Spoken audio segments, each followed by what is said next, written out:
Hi, my name is Cassidy Tyler Fritch, and I will be talking about the book When Everything Feels Like the Movies by Raziel Reid. Now, Raziel Reid is a young Canadian writer who graduated from the New York Film Academy, and this book was just published last year, and it also won an award for Best Children's Literature, and Raziel Reid has also went on a national book tour with Vivek Shraya, who also wrote She of the Mountains. Now, there's not a lot of information about Raziel Reid because he's a fairly new and young writer, but he is awesome, and I'm hoping that he's able to publish more books in the future. Now, digging into When Everything Feels Like the Movies, this book is about Jude, and Jude is a very vibrant, glamorous character. We're first introduced to Jude and Angela as they are smoking a joint in the cemetery, and then they are unfortunately bombarded by the jocks of the novel, who are the assholes, the people who are very transphobic and very homophobic. And what do you know? One of the assholes knocks Jude out for no reason, according to what I was reading. Jude gets knocked out for no reason. And immediately we're thinking, what did Jude do to deserve this? Probably nothing. Anyways, so as these kids are smoking and drinking in the cemetery, we think, oh my gosh, they're cool. They're supposed to be cool, right? Because you smoke, you drink, you're automatically cool, according to middle schoolers. Wait, they're in middle school? What? Don't worry, keep reading and you'll find out within the next few chapters of the book. One thing that I found to be really interesting within the first few pages of the book was the false representation of the character Luke. Now, when Jude gets knocked out by Matt for no reason, Luke helps Jude walk to the hospital. And I'm thinking, oh my gosh, what an angel, because most 13-year-old kids wouldn't do this. Usually you get punched and they all laugh at you and watch you fall helplessly to the ground. But Luke gives off this false representation because later on in the book he turns into an asshole. I mean, he doesn't even come visit Jude in the hospital. Jude is bothered by this, but Jude is able to push past it because Jude definitely has a big crush on Luke. After Jude recovers from being in the hospital, we are able to catch another glimpse into Jude's movie-style set for school. We have the crew. These are the kids who are on the honor roll. They make straight A's. They are usually the kids that are picked first in kickball. They're not picked last. They're captains of every school team. And then we move on to the extras, and according to Jude, these kids are the loners, the people that have no friends. These people are even lucky enough that they got screen time in the movie, according to what Jude has to say. And then, last but not least, we have the movie stars, and can you guess what characters from the book these people are? Yup, you guessed right. Madison, Luke, and Matt. These kids are overly sexed, they're very popular, and they're very selfish, which selfish often leads to narcissism, which I will later talk about in this video essay. Now, Jude wants to say that he's not categorized into any of these groups, but I think he's a movie star because he's a great person. And he even says that his haters, he adores the haters because he just feeds off of their attention. He turns negative energy into positive energy, which I think is very awesome. One important theme that I found throughout the entirety of this novel is the idea of not wanting to feel numb, because Jude wants to feel desired. Everybody wants to feel desired. Even Jude exclaims how he feels so desired by his haters when they call him a faggot, when they say that he's gay and stupid. He just says, hey, you know what? I really love my haters, and I'm not going to let that affect me. Another theme that I found to be very prevalent throughout the entirety of this novel was the idea of materialism, which often leads to selfishness and narcissism. And now the three main characters that really express materialism and selfishness and narcissism are Mrs. Morris, Angela, and... wait for it. Yup, Madison. So anyways, Mrs. Morris definitely expresses this idea of materialism, not because she's a stripper. I mean, not everybody would think that, but a lot of people would assume that. but she neglects her children. She decides to stay with a drug addict. I mean, if you want your kids to be successful and not fail, you would often pay attention to them. But no, she has to stay with Ray because I don't know, I don't even call it love, but I guess she's attached to Ray in some sort of way because she chooses him over her children.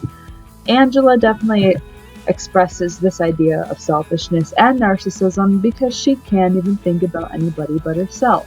Yeah, she might be friends with Jude, and she might be the only one who sticks up for Jude, but let's face it, Angela's name is the only name written underneath that booth at the day and night. Where's the room for Jude? That's what I was thinking. Why can't Jude have a space dedicated to him underneath the booth? But no, it has to all be dedicated to Angela because Angela has to talk about how many guys she's had sex with, what she's doing tonight, what kind of pill she's going to steal from her mom's pharmacy cabinet. So yeah, everything is always centered around Angela when she is talked about in the book, and when there are scenes between her, Jude, and Abel in the book as well. One thing that really annoyed me throughout this book was when Jude didn't want to do anything, for instance, going to Luke's party, Angela always forced him into things he didn't want to do. And I thought, oh my gosh, what kind of person are you? You're his best friend one minute and sticking up for him at school, but then you make him do things that he doesn't want to do? What kind of friend are you? The other character who represents this extreme idea of narcissism and selfishness is Madison. I mean, we've all guessed that she really doesn't love Luke. Like, come on, Madison, you really don't love Luke. You're only there for his image, and he's only there for your image. And the one thing that really made me upset was whenever Jude went to go talk to Luke, Madison always felt threatened by Jude because she wouldn't have been such a bitch if she wasn't threatened by Jude. That's how I read that. Anyways, the idea of narcissism and materialism really reflect upon each of the characters' attitudes because they really think about themselves throughout the entire novel. Except Jude doesn't really think about himself that much because he does father Kiefer because Ray is incapable of fathering Kiefer. But with Jude, it's really a 50-50 because Jude always says that he'd be featured in the tabloid magazines, but how I read this was Jude has a lot of repressed feelings because he's often neglected by his mom at home, definitely neglected by his father, and definitely neglected by Ray, who doesn't do anything while he's there but sleep on the couch and probably do drugs. But one of the things that I really definitely saw while reading this book was the name of Jude's cat, Stoned Hairspray. Now, Stoned Hairspray isn't in the book that much, but when Stoned Hairspray does come up to Jude, Stoned Hairspray gives him affection, and I read this as a foreshadowing of Jude's repressed feelings. Now, what I mean by this is that Jude often feels like a person when Stoned Hairspray comes up to him because Stoned Hairspray isn't selfish. Stoned Hairspray is a cat, and Stoned Hairspray can actually show Jude love as well as Kiefer, and I thought that these were very important themes to tackle throughout the entire novel. Another important thing that I definitely wanted to reflect upon in this novel was the relationships between all of the characters. Now, I touched upon Madison, Mrs. Morris, and Angela, but I want to talk about Kiefer, Abel, and Mr. Dawson. What these characters share between Jude are nothing compared to Angela and Mrs. Morris. I feel as if Kiefer, Mr. Dawson, and Abel are very compassionate characters because they're very selfless, they're not self-centered, and they really do care about Jude in a very compassionate and very friendly way. I thought the relationship between Kiefer and Jude was very remarkable because Jude has to act like a very fatherly figure towards Kiefer, and Kiefer really looks up to Jude.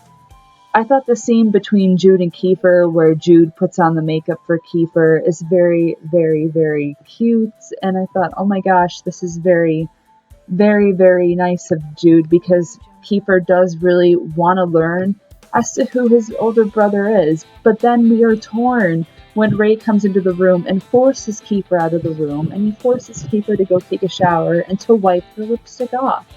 I thought, my heart just broke at that point, because I was thinking, what if Kiefer wants to be just like Jude, but he doesn't have that role model, because unfortunately Ray doesn't care about his kids, and unfortunately, as we read further into the novel, Jude gets shot by Luke, which was just a tearjerker, very, very sad ending for Jude. But the thing about Jude that is quite remarkable is that when he's in the hospital, and when we read the last ending scene, the last character to have an impact on him is still Luke, the person that shot him, the person that decided to take his life, the person that wouldn't even acknowledge him in the hospital room. I thought that this was a very, very powerful ending, because in Jude's mind, Luke comes to visit Jude in the hospital when Jude is dying. In the beginning of the book, Luke doesn't come visit him. But at the end, Luke doesn't actually physically come visit him. But in the last ending scene, Luke, according to Jude, says, "I came back for you." That was so powerful, because it's just so powerful, because Luke has this very, very powerful impression upon Jude, whether he killed him or not. I mean, of course he killed him, but if he wouldn't have killed him, he would have still had this very powerful existence on Jude, because Jude does love Luke. One of the things that I definitely wanted to talk about in this novel was transphobia and homophobia, which these go hand in hand throughout the novel. A lot of middle schoolers at this point in age are going through puberty, they're growing up, they're exploring themselves, and I found it very, very sad that many of these characters were very transphobic, because they didn't even give Jude a chance. They don't even let this poor boy, they didn't even give a chance to let him be friends with them. They just automatically assumed that he's different and bad because he wears makeup. As they would have gotten older, they would have realized that Jude is just as normal as they are. They experience, they portray transphobia as they call him a faggot, you're gay. This is how transphobia and homophobia go hand in hand throughout the novel. And now the last thing that I wanted to talk about, which many of you might be wondering, why did this book receive a Children's Literature Award? I felt very indifferent about this, because I felt, yes, I'm so glad that this got an award, but why a children's award? I don't know. That's up for your interpretation. I feel as if this book is very great for young people to read, but I wouldn't say that 5-year-olds should be reading it, or 5 to 10-year-olds shouldn't be reading it. I feel as if this book is very good for people in the age category of 13 and above, because it's able to teach kids, that these types of things exist, that it's okay to be different. It's okay to realize that you're different at a very young age, which I thought was very powerful throughout the entire novel. Thanks for watching my video essay, everybody, and I hope everyone has a great break and a great holiday season. And I was very glad to talk about the book When Everything Feels Like the Movies by Raziel Reid.